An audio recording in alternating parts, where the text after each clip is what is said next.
Disconnect the unit from its power source. Remove the grease drawer. Flip the unit upside down to get access to the bottom of the unit. Remove the 4 feet and remove the 5 Phillips screws on the bottom cover and remove the cover.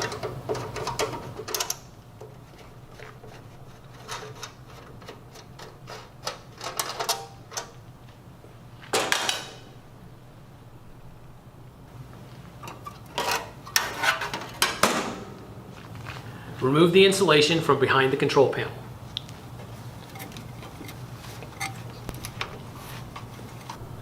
Remove the nuts and spacers from the control board using a 5/16 inch socket.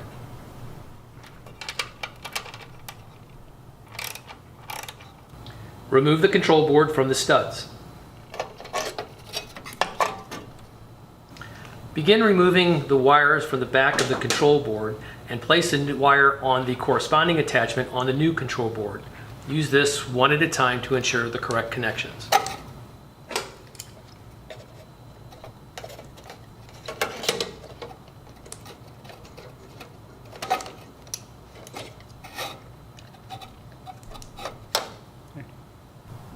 Before inserting the new control onto the mounting studs, ensure the 1/4 inch spacers are located on each stud.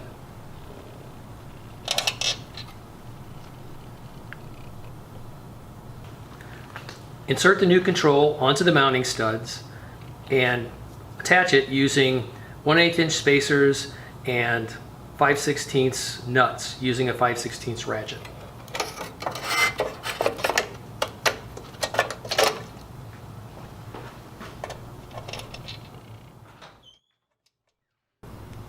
Replace the insulation behind the control panel and then reinstall the bottom cover using 5 Phillips head screws and reinstall the feet.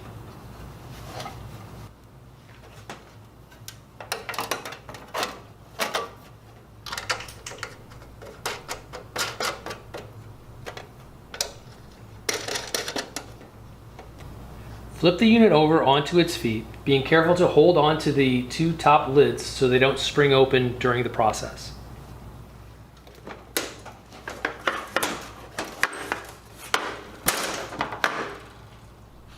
Plug the unit into the power supply. The 2-sided grills produced since September of 2018 feature a diagnostics tool to ensure the wiring is correct to all of the internal components. To run the diagnostics, with the power off, press and hold the first button on the left display and turn the power on.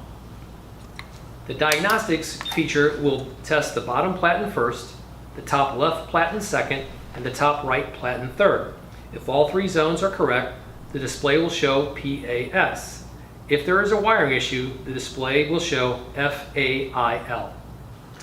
When the test of each individual zone is complete, press the first button to begin the test of the next zone.